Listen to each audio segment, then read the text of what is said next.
Bismillahirrahmanirrahim. Assalamualaikum warahmatullahi wabarakatuh. Nama saya Muhammad Deko Irfansyah dari kelas 1A TPPL dengan NIM 200207035. Pada kesempatan kali ini saya akan membahas mengenai ringkasan materi dari biomonitoring. Yang pertama ada bioindikator bagian 1. Bioindikator adalah makhluk yang diamati wujudnya untuk dipakai sebagai petunjuk tentang keadaan kondisi lingkungan. Selain itu, bioindikator mencerminkan kualitas suatu lingkungan atau dapat memberikan gambaran situasi ekologi. Bioindikator ini menunjukkan sensitivitas atau toleransi terhadap kondisi lingkungan sehingga memungkinkan untuk digunakan sebagai alat nilai kondisi lingkungan yang jadi salah satu komponen penting dalam pengelolaan ekosistem. Di alam terdapat beberapa hewan, tumbuhan, dan juga mikroorganisme, baik yang sensitif maupun yang tahan terhadap kondisi lingkungan tertentu. Yang mana organisme yang sensitif akan mati karena pencemaran dan organisme yang tahan akan tetap hidup. Salah satu hewan yang sensitif terhadap pencemaran perairan adalah siput air tawar. Selanjutnya adalah planaria, organisme yang sensitif terhadap perubahan kualitas perairan. Siput air dan planaria ini menunjukkan sungai tersebut belum mengalami pencemaran. Sebaliknya, cacing merah salah satu hewan yang tahan terhadap perubahan pencemaran perairan. Jadi untuk cacing merah keberadaannya ini bisa dijadikan sebagai indikator adanya pencemaran zat organik yang jadi organisme yang dapat dijadikan petunjuk pencemaran yang dikenal sebagai indikator biologis. Menurut Kuniyoshi dan Braga pada tahun 2010, organisme dalam habitatnya secara konstan mendapat pengaruh dari berbagai polutan dari tingkat molekuler sampai dengan keadaan pada ekosistemnya. Bentuk indikator ini meliputi reaksi biokimia dan fisiologis, abnormalitas anatomi, morfologi, bioritme, dan tingkah laku, perubahan populasi hewan atau tumbuh secara kronologis, perubahan pada ekosistem maupun gangguan ekosistem, perubahan pada struktur ataupun fungsi ekosistem, dan perubahan bentuk lahan atau landscape. Adapun syarat menetapkan atau memilih organisme sebagai bioindikator ada 5. Yang pertama adalah takson yang tinggi atau lebih tinggi, harus memilih takson dengan taksonomi yang jelas. Yang kedua adalah status biologi, diketahui jelas peka terhadap tekanan maupun perubahan lingkungan.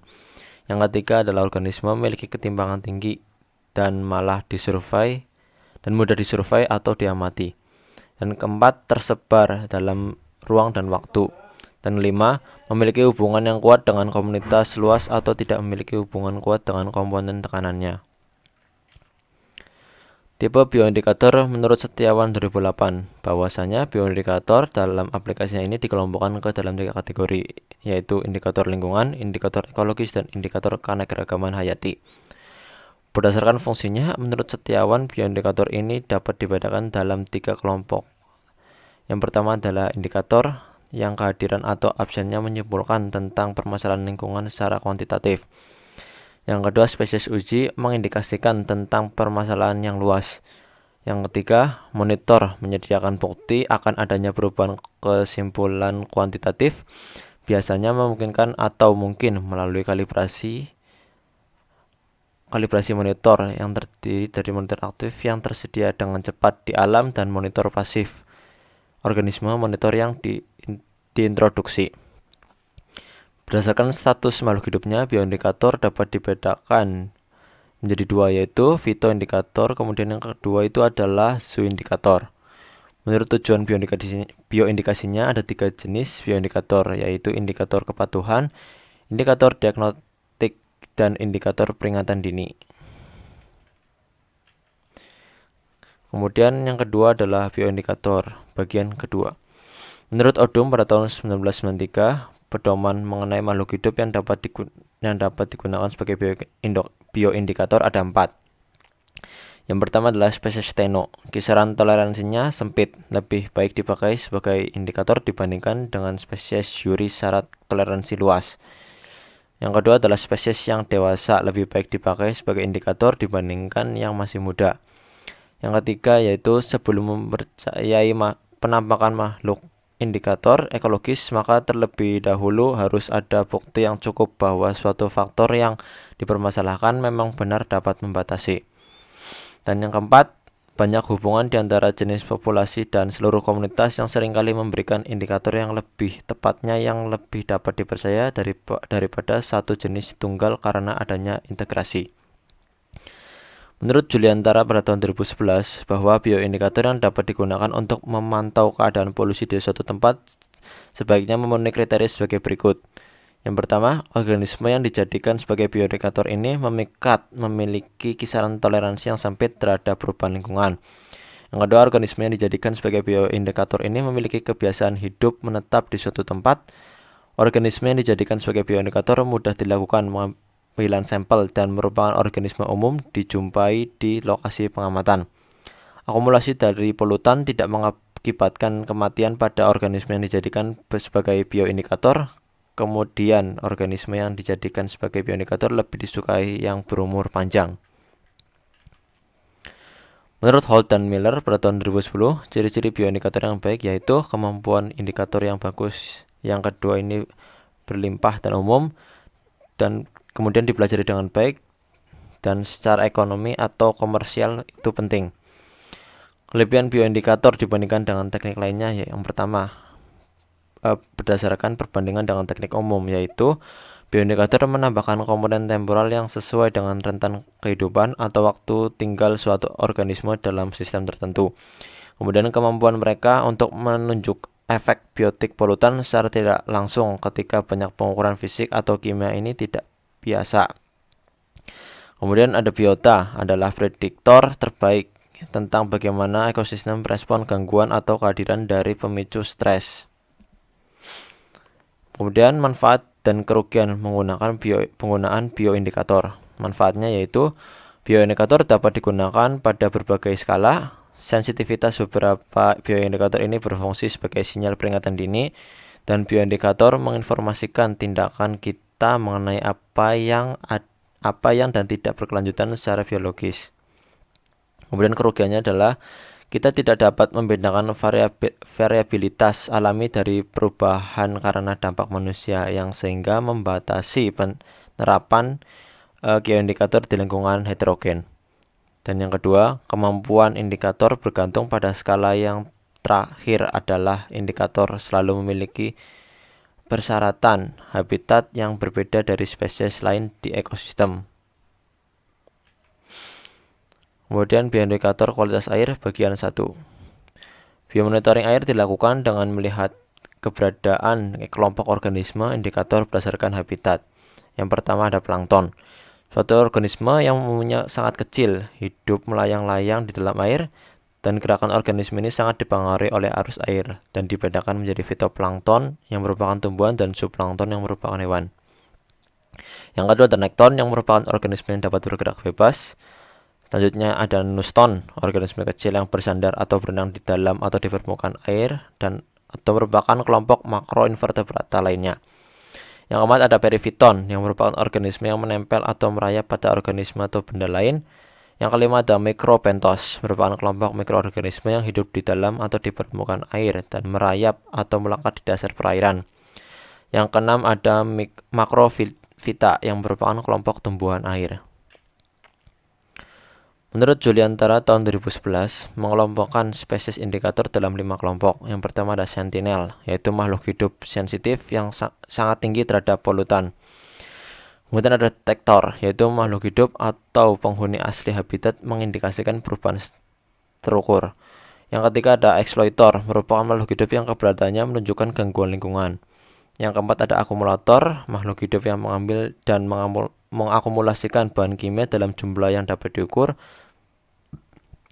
Yang kelima adalah organisme bioasai, yaitu makhluk hidup tertinggi yang digunakan untuk mendeteksi adanya polutan di laboratorium, baik besar konsentrasinya maupun tingkat toksisitasnya. Kemudian plankton digunakan sebagai indikator pencemaran air karena plankton ini sangat sensitif terhadap perubahan alam yang selain pergerakan sangat terbatas juga sangat sensitif. Plankton ada dua, yaitu fitoplankton dan zooplankton. Fitoplankton juga dikenal sebagai mikroalga, mirip dengan tanaman terestrial darat karena mengandung klorofil dan membutuhkan cahaya matahari untuk hidup dan berkembang biak. Zooplankton adalah hewan mikroskopis yang hidup di permukaan air. Mereka adalah perenang yang buruk dan mengandalkan arus, dan mereka memakan fitoplankton.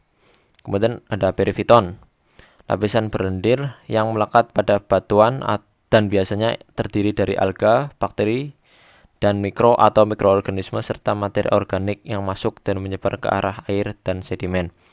Perifiton ditemukan di dasar sungai dan perairan, sangat penting untuk fungsi ekosistem, tetapi dalam keadaan tertentu dapat berorientasi menyebabkan masalah pengelolaan sumber daya air, seperti menurunkan nilai estetika.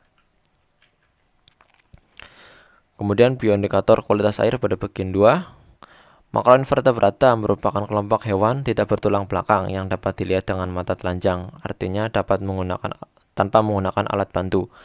Makroinvertebrata air dapat memberikan gambaran mengenai kondisi fisik dan biologi suatu perairan sehingga dapat dipakai sebagai indikator kualitas air sungai. Sifat-sifat makroinvertebrata air yaitu sensitif terhadap perubahan kualitas air sehingga berpengaruh terhadap komposisi dan kelimpahan.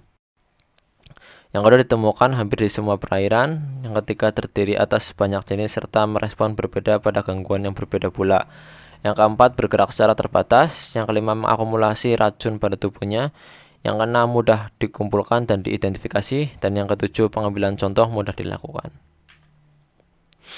Hal-hal yang harus diperhatikan dalam penggunaan makroinvertebrata, yaitu kehadirannya sangat dipengaruhi musim, sehingga pengambilan sampel harus dilakukan setiap musim. Makroinvertebrata hanya merespon pengaruh perubahan kondisi lingkungan tertentu, kondisi fisik dan kimia perairan. Kemudian prosedur biomonitoring menggunakan makroinvertebrata menurut Ekoton tahun 2013. Yang pertama adalah melakukan parameter, yang kedua menentukan lokasinya, yang ketiga mengambil sampel dimulai dari titik 1 kurang lebih 1 menit, kemudian diajukan ke titik 2 dan titik 3 ke arah hulu sungai. Selanjutnya adalah teknik kicking dilakukan di sungai dangkal, kemudian teknik jabbing dilakukan di tepi sungai dangkal. Dan yang keenam, tuangkan sampel dari kantong jaring ke dalam nampan plastik dan siramkan sedikit air. Ketujuh, jumlah hewan minimal yang diambil dari sungai yang dipantau adalah 100 ekor hewan. Yang kedelapan, lakukan identifikasi makroinvertebrata. Dan 9, penilaian kualitas air sungai dengan bioindikator dilakukan menghitung 4 parameter, kemudian ratakan hasil perhitungan mengindikasikan kondisi lingkungan sungai yang diperiksa. Kemudian ada makrobentos. Makrobentos merupakan hewan yang sebagian besar siklus hidupnya di substrat dasar perairan. Menurut Sinaga tahun 2009, berdasarkan tingkat toleransinya pada pencemaran bentos digolongkan menjadi 3 jenis. Yang pertama, jenis yang tahan bahan pencemar. Yang kedua, jenis lebih bersih. Dan yang ketiga, jenis hanya senang bersih. Kemudian ada makropita atau tumbuhan air. Makropita air membentuk komunitas penting dalam ekosistem perairan karena mereka adalah produsen utama, menghasilkan biomasa yang tinggi dan mereka berkontribusi terhadap keanekaragaman hayati.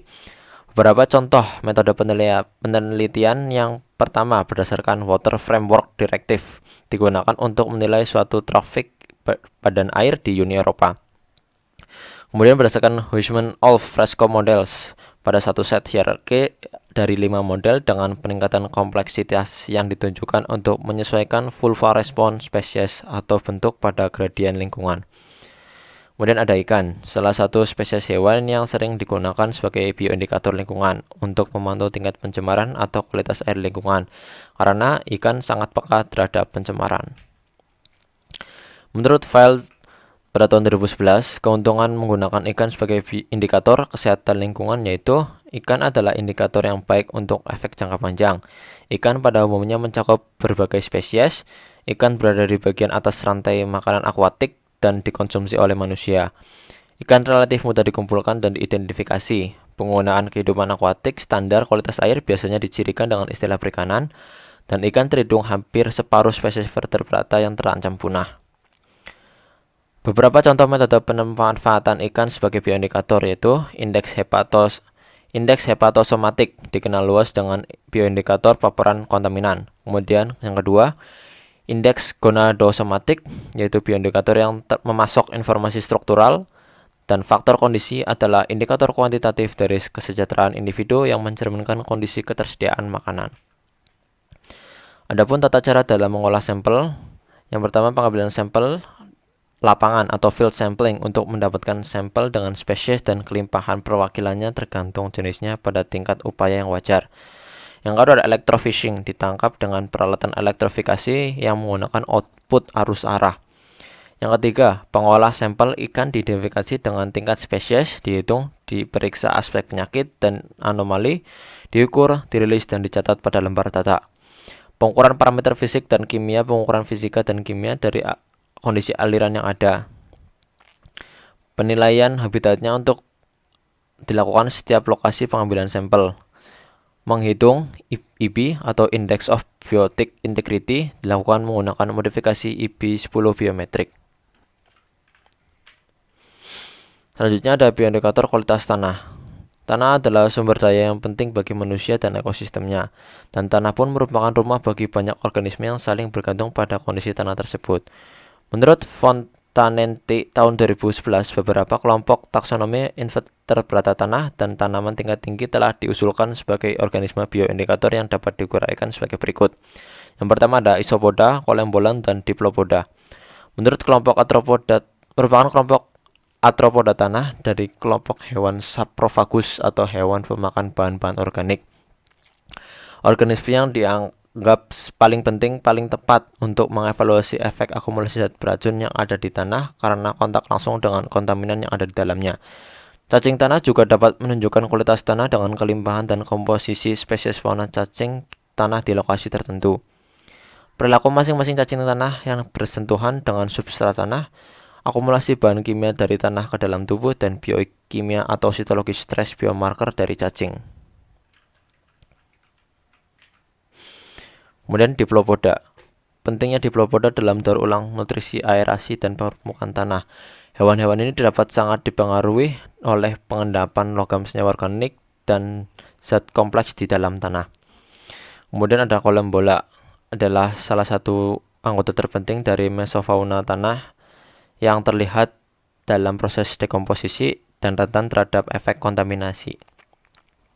Nematoda banyak dimanfaatkan sebagai bioindikator karena memberikan gambaran taksonomi dan pakannya melimpah. Jadi nematoda ini memiliki peran penting dalam food webs atau jaring-jaring makanan.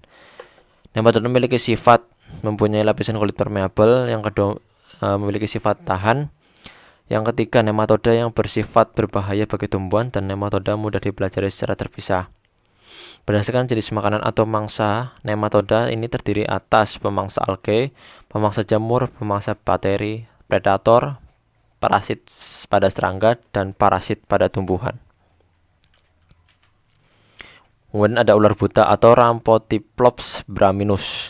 Hidup pada tipe habitat dengan nilai kadar air tanah atau dengan nilai kadar air tanah, kadar organik tanah, dan prioritas tanah yang tinggi. Selanjutnya tumbuhan, terlepas dari perbedaan struktur dan metabolitnya, dapat memberikan informasi penting tentang potensi zat sitotoksik, genotoksik, dan mutagenik. Berdasarkan Fontanenti et al. Pada tahun 2011, mengutip keuntungan lain dari penggunaan tumbuhan sebagai bioindikator, yaitu tumbuhan tingkat tinggi adalah eukariota. Yang kedua, teknik yang digunakan untuk melihat relatif sederhana dan dapat dilakukan dengan gesit. Budidaya organisme memiliki gaya rendah dan perawatan yang mudah. Pengujian dapat dilakukan di bawah berbagai kondisi lingkungan, pH, dan suhu. Tumbuhan tingkat tinggi ini dapat diregenerasi dengan mudah. Salah satu keterbatasannya adalah kurangnya sensitivitas untuk kelas form mutagen tertentu. Selanjutnya ada bioindikator kualitas udara. Polusi udara mengacu pada jumlah zat berbahaya yang terkonsentrasi di atmosfer dan mengisi udara dalam waktu dan konsentrasi yang melebihi yang diizinkan. Polutan di udara ini dihasilkan oleh aktivitas manusia dan proses alam. Beberapa polutan udara yang umum adalah SO2 atau sulfur dioksida, kemudian ada CO2 atau karbon monoksida, logam berat, dan ada zat radioaktif serta bahan lainnya. Kemudian ada lisen. Gabungan bakteri dan alga simbiotik sebagian besar dapat bertahan pada kondisi lingkungan yang keras. Bentuk lisen ini seperti kerak sehingga disebut sebagai lumut kerak. Keuntungan penggunaan lisen sebagai bioindikator yaitu banyak spesies lisen memiliki rentan geografis yang luas. Morfologinya tidak bervariasi dengan musim, biasanya berumur panjang. Pertukaran air dan gas di seluruh talen lisen ini membuat mereka sensitif terhadap polusi. Lisen tidak memiliki akar dan tidak memiliki akses ke sumber nutrien tanah, dan lisen tidak memiliki jaringan pelindung. Metode pengukuran respon lisen terhadap polusi udara menurut Set dan Kundu pada tahun 2016. Metode yang paling banyak digunakan untuk mengukur respon lisen terhadap polusi udara adalah studi komunikasi dan gradien. Studi gradien melibatkan pengamatan terhadap spesies yang terlihat cedera. Studi gradien ini diklasifikasikan menjadi beberapa tahap. Yang pertama, yaitu memetakan semua spesies yang ada di suatu area, dan yang kedua, memindahkan lisen dari tempat yang tidak terkontaminasi ke tempat yang terkontaminasi dengan mengukur bioakumulasi polutan. Adapun cara-caranya itu menggunakan metode transplantasi tali dari enceng, ditransplantasikan pada substrat yang sesuai dengan daerah yang tercemar. Studi fumigasi dilakukan untuk mengetahui paparan polutan spesifik di bawah lingkungan yang kondisinya terkendali. Mengukur atau sizing up lisen adalah indikator kualitas udara yang baik tergantung pada usia dan jumlah sinar matahari. Lisen sebagai bioindikator pencemaran logam. Lisen ini sebagai bioindikator pencemaran logam dianggap sebagai bioindikator yang paling andal menurut karakteristik fisiologis, morfologi, dan anatomi spesifik mereka. Kemudian ada Bryophyta. Bryophyta, tumbuhan yang tidak memiliki sistem vaskuler dan sederhana, baik secara morfologi maupun anatomi, tumbuh di berbagai habitat, terutama di tempat lembab. Ada dua kategori Bryophyta sebagai respon terhadap polusi udara. Yang pertama, yang sangat sensitif terhadap polusi dan menunjukkan gejala-gejala cedera yang terlihat. Dan yang kedua, yang memiliki kapasitas untuk menyerap dan menyimpan polutan dalam jumlah yang jauh lebih tinggi daripada yang diserap oleh kelompok tanaman lain.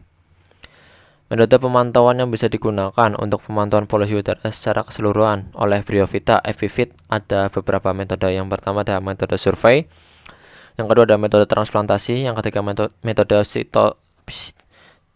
fitososiologikal, yang keempat ada metode ekofisiologis. Dan selanjutnya ada Pteridophyta yang merupakan kelompok paku-pakuan. Indikator positif dari integritas hutan dianggap berada di antara tanaman darat paling awal, muncul berdasarkan kredit et al. Tahun 2010. Kemudian ada tumbuhan tingkat tinggi, yaitu setiap kali komponen lingkungan seperti suhu, kadar tanah, air tanah, nutrisi, dan polutan udara melebihi saran adaptasi atau menjadi terbatas, tanaman mengembangkan gejala atau pertumbuhan abnormal. Pengamatan perusakan tumbuhan, menurut Singh et al. Tahun 1991 dan Nugratani dan Prasetyawati tahun 2010, pengamatan kerusakan tumbuhan dapat dilakukan melalui yang pertama ada pengamatan langsung terhadap gejala nekrotik atau gejala kematian atau kerusakan daun serta organ lain pada tumbuhan. Yang kedua ada terhadap pengukuran air polutan tolerance index atau APTI yang meliputi kadar air relatif, pengukuran kadar klorofil total, pengukuran pH, pengukuran kadar asam askorbat, dan nilai APTI. Dan selanjutnya memberikan pencemaran menurut tanggungan zat beracun dalam tanaman. Daun adalah organ utama untuk menyerap polutan atmosfer. Kemudian analisis tree ring atau lingkar pohon atau lingkar tahunnya. Lingkar pohon ini dapat mencerminkan sejarah polusi beberapa tahun silam. Yang ketiga, metode pemantauan lainnya yaitu bahan fotosintesis dan indeks fisiologis lainnya dari tanaman dapat mencerminkan pencemaran lingkungan atmosfer. Sekian dari saya. Apabila ada kekurangan dan kesalahan mohon maaf. Terima kasih. Wassalamualaikum warahmatullahi wabarakatuh.